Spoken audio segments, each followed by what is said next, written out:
Good afternoon, class. So today is 13th of January, and we will have to cover the current affairs of today. The first news is related to the WhatsApp, and they have updated their private policy. Please read if there is anything that is concerning your privacy, whether the digital companies that are currently operating in the sphere or collecting so much of data regularly would be provided a law for data protection. We have already seen a committee under Priya and Shri Krishna. If you remember, this right to privacy that has been upheld by uh, the Supreme Court of India, and also a separate committee on data protection has been provided under B N Shri Krishna committee. So both these things needed to be merged into a particular understanding of what privacy means to us, because the government will also, if any data that is private data which will be designated as a private data, these are all the issues that are needed to be debated.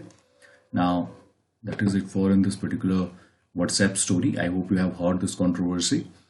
The news have come from Supreme Court now that they have basically stayed the three farm laws. There will be no executive action on them. And there is a four-member committee which has been appointed by the Supreme Court of India for basically looking at the recommendations and carry out the negotiations with the farmer body. Now, what is the reaction of the farmers? The farmers have outrightly rejected it.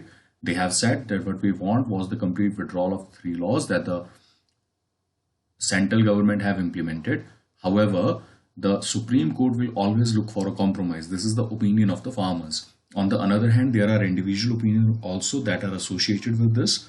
So there is an article that have come up today. Firstly, we will talk about that article, because in that particular article, the things that have been mentioned are the things that you must associate and ask the questions from the syllabus that you have already read, that what are the jurisdiction of the Supreme Court. Now here, the Supreme Court is trying to impose a compromise. We have already studied that what the Supreme Court have already doing. They have appointed a four-member committee.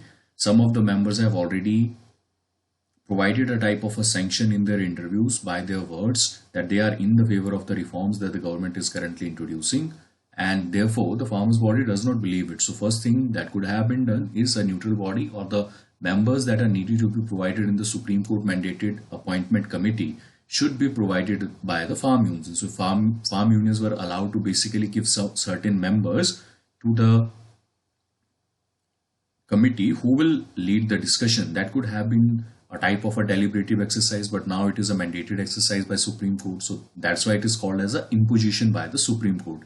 Okay, the Supreme Court have given the name of the four members who will head the committee, who will talk with the farmers, who will talk with the government agencies, and how these can be implemented. The counter to this particular question is the names could have been names should have been provided by the farmer unions, and on the another hand by the government. So there should be some representative, there should be some neutral persons who will form a committee who will talk about the negotiation. But the problem is not stopping at this particular point or at this particular junction. The problem have further enhanced to this particular point, that even if the committee comes up with a suggestion that the three farms laws are needed to be amended, in which way the Supreme Court, or under which clause the Supreme Court will direct the Parliament of India to further provide the laws or the amendment to the laws, because Supreme Court does not have any jurisdiction. So in that particular sense, the role of the Supreme Court will merely be advisory. Whatever the Supreme Court will suggest, it can also issue the directions, but amending the law in itself will open whole lot of worms that could be done by the Supreme Court. Then the CAA will come in, that the Supreme Court, if it can direct to the government to amend the CAA law, the government should do it. So all other things could be surfacing out, and the can will be open, and there will be trouble for every other section in the society. So how the Supreme Court four-member committee will basically quell the fears, or maybe the opinion of the Supreme Court is that for right now, the antitrust that the farmers have on the government is because the government is not able to negotiate or make through to the farmer union. So the Supreme Court is issuing this direction so that some of the citizens of the country, specifically the elderly children and the women, could go to the home, and a type of assuage to, or a type of assurance needed to be provided that the Supreme Court is there as the protector of their rights, which will take a better decision. But it is falling out in the face of the Supreme Court, in which the farmer bodies have said that they will not join the negotiations. Whatever the Supreme Court intends to do, we only want the repealment of the law, and that is where the talk is currently stuck now. The next is with respect to the vaccine. Now, another question has been popped up in front of the government of the day, that whether the vaccine that has been provided by the government can be selected or not. So, Health Secretary have made it clear that the rollout will start from January 16, will be provided at four major depots first, and then it will be sent to the regional or the PSCs. And there, the vaccination program will be there. We have a application called as COVID application. On that, the registration is being provided as the registration is currently going on. So, much of the people who will be tracked will be given a unique ID through the QR code.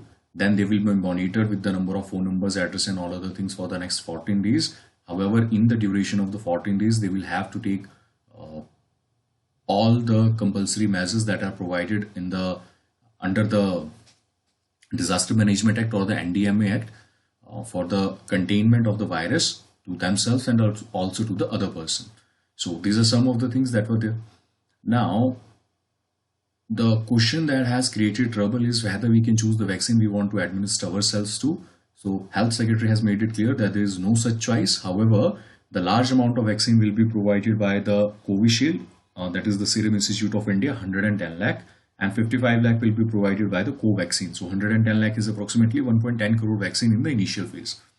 So that is how these things are going to run. The onus lies on the state government now, how they are taking care of the infrastructure and how they are going to provide these things to the common people. So I hope this is clear. The next news is related to, plus please understand there is an advisory regarding to the bird flu, how to contain bird flu. So I hope you please go through that as advisory. If you want to educate people around you, you can also do that. The next article is regarding with respect to the strained ties. Now, what is the strained ties? This is a dispute between Lieutenant Governor of the Puducherry and the elected government over there. Now, there are two things or 2 points of dispute between the two persons. The first is the appointment of the state election commissioner who will basically conduct the urban local bodies election. The second is with respect to the transfer or the direct benefit transfer, which was earlier provided in the form of rice and now it is provided in the form of the money, which has been criticized by the current chief minister of the Union Territory of Puducherry. Now the problem occurs on both sides. As there is no opposition, so CM can directly confront the lieutenant governor every time because there is no opposition over there who will tell the ruling party in the Puducherry that you need to do the administration and there are some decisions that are needed to be provided. Every time accusing somebody else is not the way that you should be going about. So let's take a step back, try to resolve the disputes. If the disputes can be resolved, it will be better for the administration and the people who are living in it. Lieutenant Governor, on the other hand, also need to be understand this particular thing that there are no diarchy that is currently introduced at the states. The control of the state lies with the chief minister provided by Council of Minister who will aid and advise the lieutenant governor. The lieutenant governor is free in some of the activities that he can perform on his own and also provide some of the things on his own. But in that background, there is a need to understand that the elected government is the elected representative against whose aid and advice the lieutenant governor should be acting. Please see under which article or part 8 it has been mentioned the union territories are being provided. So you see 6, 7, 8, 9, these were the 8 parts. Under 9 we have seen 9A, 9B. Okay, I hope this is clear. So there is Panchayati Raj, there is municipalities, these are the 2 tiers. Then we have cooperative societies, these were the 3 tiers. So that is how this is currently working. Now let us go to the reclaiming SAARC from the ashes of 2020. So what is the issue here? First of all, the SAARC was established in 1985. I hope you remember the SAARC countries. There are 8 countries who are involved in the SAARC. I have given you the pairing. How to remember them? Afghanistan, Pakistan, Sri Lanka, Maldives, India, Bangladesh, and Nepal and Bhutan. These are the 8 countries. Now, what is a SAARC? SAARC is a regional grouping, which is association of a South Asian Association for Regional Cooperation in which the South Asian countries are located and they have been cooperating as a unit against or with the corporation to any form of trade or any form of agreement that they want to negotiate with the international people, organization or any country that they want to talk about. Now, in that particular drop, you should understand that the SAARC has been in suspended animation from 2016. Why the meeting has not been done? Because there has been attack in Uri and there has been attack in Pulwama, which actually led to mandating strict restrictions and suspending the SAARC meeting that was going to be conducted in Islamabad, and with India putting pressure on the neighboring countries, Nepal, Bhutan, and Maldives, Sri Lanka have basically also suggested that they will also not attend the meeting, so the meeting was suspended. It was again revived in the backdrop of the COVID, as the situation with respect to the tackling of COVID, the population, the demography, and the regional structure or the social structure in the South Asian nations is all the same. Now, why the SARC has not been able to fulfill the full potential that it holds?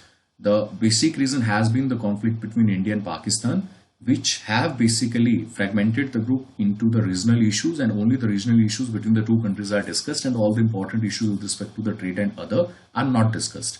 Now, the issues that are in SARC are terrorism, border and trade connectivity.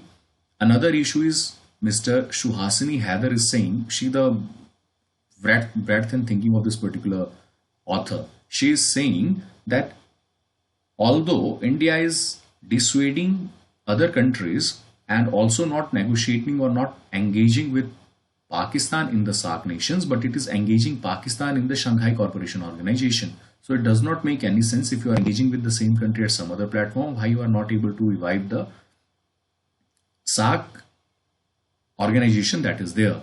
Now, when we talk about the labor income, the economy, the world and the demography, the relation of South India, we already have discussed that South Asia poses a different challenge of social structure. We have a 3% of the land in which 21% of the population is there. So the density is always higher as compared to the other countries. So as the density of the population increases, it poses different kind of challenge for Indian people.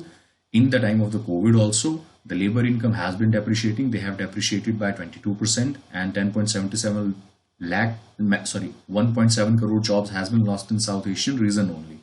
So joint visa could be issued.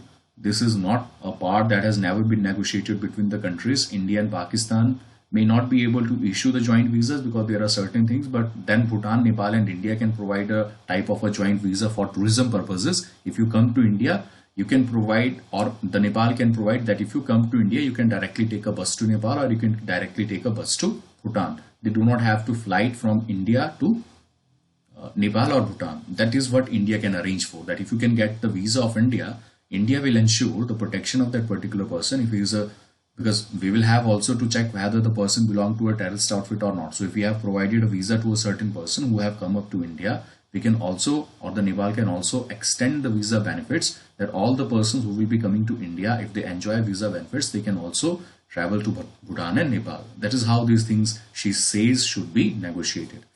Now, when we talk about the social security, this is the major demand right now in the South Asian region. The travel and trade are the one of the major supplier of the foreign money that would be coming into the region that is South Asia. Now, another suggestion she gives is with respect to the hyper-nationalism and the globalization. So if you go for hyper-nationalism and the globalization, both are necessary for the domestic production to increase. The link with the exports, the link with the supply chain mechanism on another hand, and the link to consume domestic products or consume the rural products that are made by the local artisan is also important. So these things are important, and there is a Goldilocks zone. Goldilocks zone is a type of a zone which is just perfect for a life to sprout. So in that particular background, author believes that a Goldilocks zone needed to be found between the globalization and the hyper-nationalism that will actually provide the growth of the economy what India have desired. Now, there are different organizations all around the world. Mercosur is the South American. Then there is GCC. We have African Agreement on the Free Trade. We have USA, Mexico and Canada, that is in the North America and the region around it. We have a European Union, and then we have one in the Asian Nation Association of Southeast Asian Nations. So that is RCEP. So everybody have a fulfilling or currently working trade deal between them that is working on different parts. The negotiations are still ongoing. But with respect to the SARC, we do not have a negotiation or even a free trade agreement between the countries or even two countries. Now, on the other hand, there is China, which is making inroads into the SARC. So they have organized this Health Silk policy, or the Silk Road is basically the route that have taken some of the commodities from China to the world in the ancient times. And this is the same Health Silk route that the China is currently reviving. They are establishing tie with almost all the SARC nations except for Bhutan. And many at the times, at every SARC meeting when it was there, it has been discussed that whether China should be included in the SARC grouping or not. So already or maximum time it has been rejected on the same basis that although China shares border with the SAARC nations and maybe three of them or four or five of them, but it does not conform to the regional tie. So that gives us a thing or two about this SAARC, that SAARC is a regional organization. It is a regional organization and not inter-regional organization. If we talk about BIMSTEC, this is other alternative that has been provided. Some people say that BIMSTEC would be able to fulfill the void that is created in the SAARC, because eliminating Pakistan and Afghanistan may be able to solve the problem of the cooperation between the nations, but it could not, because there are two other countries who are involved in the BIMSTEC, for example Thailand and Myanmar, who have their ties with the ASEAN nations. So they would hope that the ASEAN nation interest and the BIMSTEC interest should be kept into fray. So these are some things. Now Suhasini Heather says that China is just a step away in organizing a full-fledged SAARC meet on its own, excluding Bhutan and India, and that will leave India out of the picture. So if India does not do anything in well, then the green shoots that are needed to be appeared in the revival of the SAARC will fatter away. Although the thing that has already been provided is basically the cooperation in the time of COVID, but we have also seen the politicization of that particular event, in which the Pakistan have accused India that the Kashmiri people should be set free, and they also needed to be provided vaccines, so the COVID response would be taken care of. I hope this is clear. The next news is related to the debilitating side effect of a flawed vaccine trial. Now, what R. Prasad is saying, he is saying the vaccine trial that is currently going on is against the ethics, whatever the clinical trial should be conducted, or under which purview the clinical trial should have been conducted. Now, what he says that as the government have given clearances, and this clearance is basically provided to the phase 3 trial of the vaccine, and in the phase 3 trial of the vaccine, the government have basically provided for restricted use of the vaccine. Now, he says that when we surveyed some of the people, they did not know that for which they are being vaccinated. The government have provided, or the Supreme Court have provided a decision that all the people who will be asked for the vaccine trial to come up, if they are administered voluntarily that vaccine trial, the consent of that particular person needed to be videographed. So no person was videographed. Even some people, or the accusation has also been made that some people from the localities has been asked to the hospital. They were not told that whether they are given a placebo or whether they were given a vaccine. Apart from that, the money was, or the monetary benefits has been provided to them, so the people went over there. So 750 for a particular vaccine, they went over there. So that is a complete violation of the ethics. The participant, this is the same thing that has happened in the case of human papilloma virus. That trial has been happening in Gujarat and Andhra Pradesh, in which the informed consent has not been taken from the parents, and the school headmasters and the people involved in the school administration have basically signed this particular consent form, in which the girls from 10 to 14 years were given vaccine, under which the Supreme Court have made or provided for a procedure that it needed to be followed, in which they told that everything that is there, they should be or everything that is happening illegally into the clinical trials needed to be taken care of.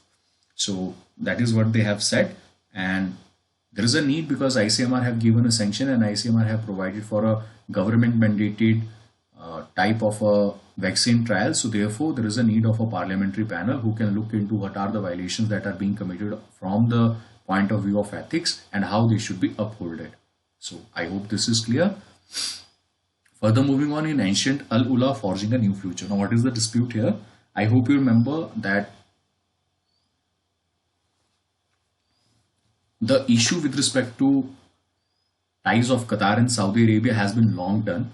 Now in 2017 there was a group of 4 countries: Saudi Arabia, UAE, Egypt and Bahrain. So these 4 countries have put a land, air and sea embargo on Qatar, and they have provided them with 13 demands, which included removal of the base of Turkey government, closing of Al Jazeera, and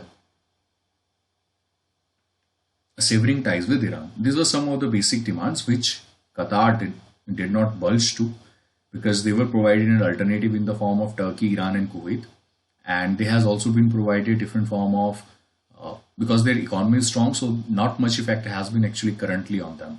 Now, from where this issue have started propping up. So in 2010, there was Arab Spring in the region, which was sponsored by the American people or the state of USA.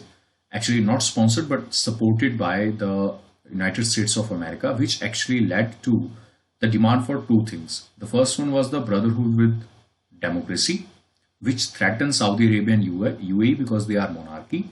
And the second issue was nationalism that is needed to be propagated. So what they wanted basically removal of authoritarian rule, restoration of the Arab dignity, freedom and democracy. So the first country to fall under that was Egypt. And in Egypt, there was Mohammed Morsi who came into the helm of the affairs, and Saudi Arabia, UAE did not like it. So once there was a military coup over there, they supported the military coup. Now the problem is brotherhood with democracy. So this brotherhood with democracy has been proposed by Iran, Turkey, Lebanon and Qatar. The problem with this brotherhood with Turkey is that they need a formalization of election that will push away the monarchy that Saudi Arabia and UAE will not like. So these particular part have basically provided for Saudi Arabia to impose a hyper nationalism in the state, which can be targeted against Iran, that Iran is a threat to the regional security, and these are the same charges that were leveled against Qatar also. So in the case of Qatar they have now realized that the pressure that they have putting in on Qatar for the last 6 to 7 years is not going to sufficient. And with the coming of the Joe Biden as the president of the United States, basically there is more trouble that is upcoming for Saudi Arabia, because the human right violation, the Joe Biden government or the liberal government would be more concerned about. So therefore they need to mend their ways, and therefore they have started negotiating with the Qatar government, with the Qatari government, and they have invited all the leaders of the quadret that we have already in place, the 4 countries that were in place, to the negotiation table. But not very people are seeing it with enthusiasm. Even the countries who are located in the quadret or the coastlines of Saudi Arabia, they have already put firstly they send a low level delegation, and secondly they talked about that if the Qatar does not mend its ways in the future, then there is no deal that is currently going to be negotiating between the countries. So what are the demands? There are some formalization of the demands. The roads and things all already have been opened. Qatar has been set to give away the demand of the brotherhood with democracy, because Saudi Arabia and all other countries are monarchy, and that is the one thing that you need to follow in the region. I hope this is clear. The next news is related to free water scheme launched in Hyderabad. So free water will be provided, and zero bills has been provided to the people who has been consuming water over there. And there will be no shortage of water up till 2048. This has been said by the Minister KT Rama Rao by handing over a zero water bill to the resident of Pragati Nagar on Tuesday. So I hope this is clear. The next one is the labor codes may be implemented before April 1. This is said by Santosh Kumar Gangwar. And what did he say? First of all, what is the objective of the labor codes? For the simplification of the administration and simplification of the laws, because there are so many laws that are implemented by the state government and the central government for providing the wages, safety, industrial relation and the social security. So there are 4 laws that are currently negotiated. However, the rules with respect to these laws has not been made open for discussion. There are draft bills. Only one rule for Code of Wages 2019 has been provided. I hope you understand what is the rule and what is the law. In law, that is passed by the parliament, and then it is said that there are certain things that cannot be mandated in the law, because if there is a law, again you will have to come to parliament. So some flexible terms are provided by rules and regulation, which can be changed by the executive action.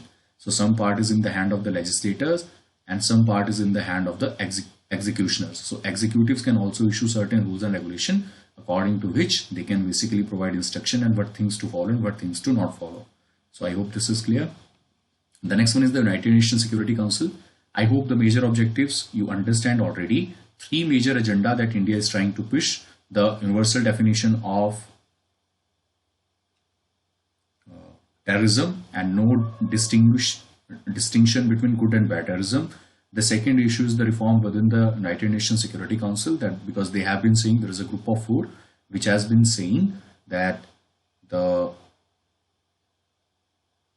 reforms under United Nations Security Council is long due and they should be undergone. However, China is restricting these particular reforms and the other countries moreover are agreeing that the time for reforms has come.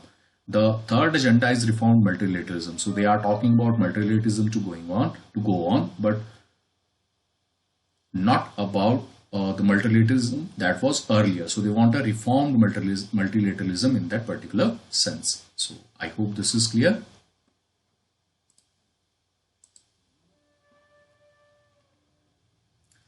Further moving on.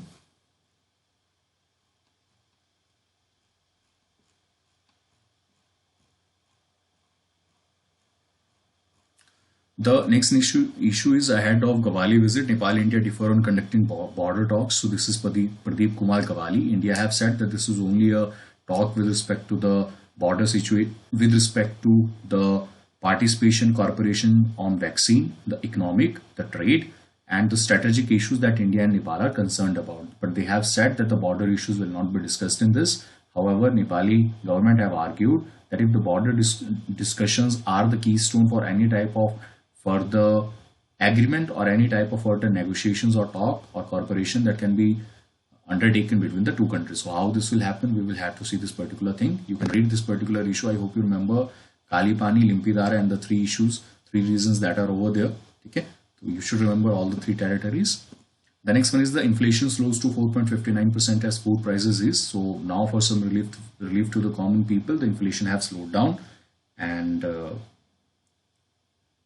further going to slow down, but the manufacturing is also slowing down, so that is a cause of concern. The industrial output have slipped back into contraction after 2 months, with November IIP shrinking by 1.9%. This is the NSO data that we currently have. And when we talk about index of industrial production, I hope you remember the core industries, the 8 core industries that we have. So cement, coal, crude oil, these were the 3. Then we have electricity, and then we have steel. These are some of the core industries that are agriculture is one of them, fertilizer is one of them. So these are the things that you should remember and which industry holds the maximum weightage into the IIP. So I hope this is clear. Please remember the inflation is increasing because the growth is also decreasing. Inflation is decreasing because the growth is also decreasing. The food inflation was very high, but it is currently under control. So that is one thing that you need to remember. And I think that is it for today. Yeah. So that is it for today.